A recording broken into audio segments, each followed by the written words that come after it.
એક નાગ છે, તમે જુઓ તમને એમ થાય કે આવડું બધું જનાવર પણ સંત પ્રેમી તરીકે ઉત્પન્ન કરેલ એક ફળ છે.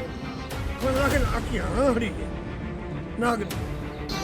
જય માતાજી મિત્રો, નમસ્કાર મિત્રો. અત્યારે હું આવ્યો હતો કચ્છ વાગડના પ્લાસવા ગામમાં આવેલા નાગમતી અને નાગવારાના મંદિરે. બાપા, સૌથી પહેલા તો જે આ મંદિર છે ને, આ મંદિરને કેટલા વર્ષ થયા છે અંદાજે? આ મંદિર તો 9ની સાલમાં મેં બનાવ્યું છે.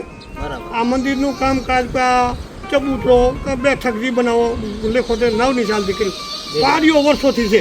બરાબર. પારીઓની કોઈ કેટલી ટાઈમ છે આપણને ખબર નથી, પણ કોઈ કહે છે કે 2000, કોઈ કહે છે 2500. અંદાજે જૂનો લેખ છે.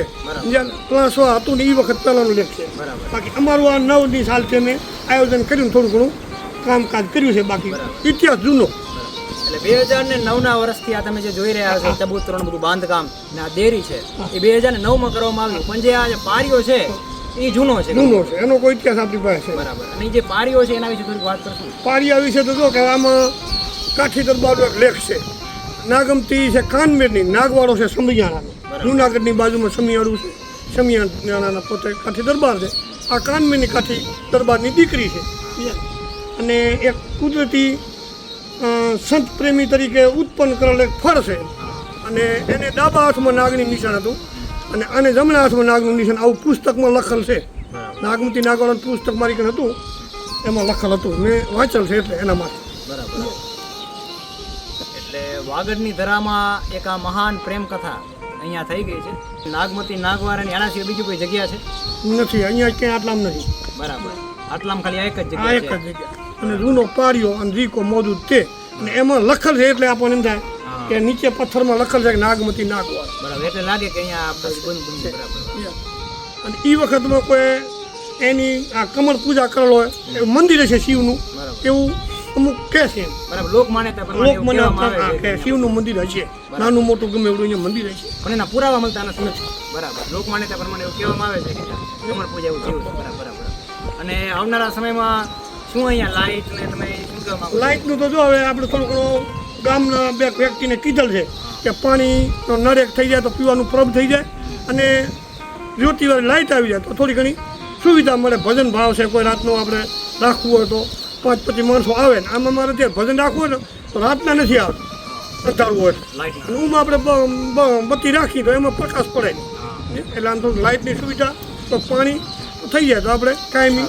અને છતાં એવું કોઈ એમાં ભોગ દેતો છે તો આપણે થોડી ઘણી જગ્યા દેવા તૈયાર છીએ અંદર હજી કે આ 25 ફૂટ 30 ફૂટ અંદર લેવું છે, આ પ્લોટ કરીને આનું આંગણું કરવું છે તો આપણે એના માટે દેવા તૈયાર છીએ. તો મિત્રો, આ હતી પ્લાસવા ગામમાં વાડી વિસ્તારમાં આવેલી નાગમતી અને નાગવારાની જગ્યા.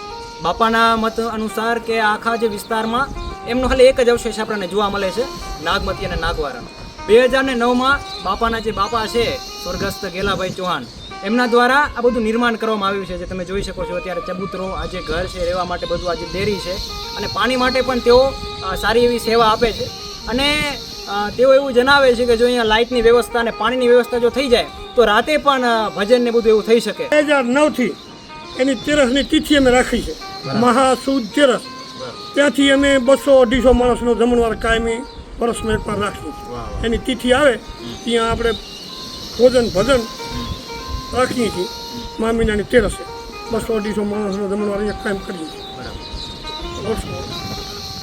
અને આ ધરતી ઉપર અત્યારે એક નાગ છે, તમે જુઓ તમને એમ થાય કે આ આવડો મોટો નાગ. મારી નજરે હું આજ 40 વર્ષથી જોઉં.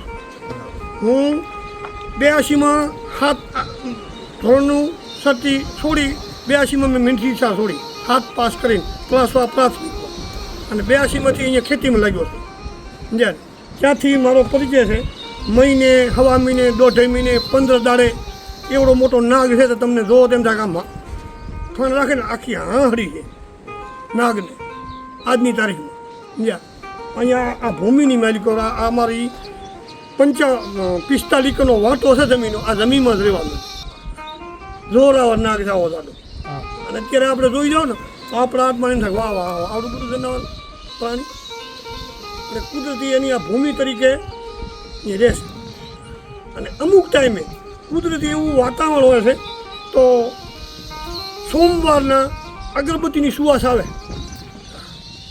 અમુક સમયે આપણે એમ જોવો ને અહીંયા તો વગર અગરબત્તી પેટાય તમને લાગે અગરબત્તી કંઈક પેટાવો છે આવી સુવાસ તમને લાગે આ બધું કુદરતી આવું છે બધું.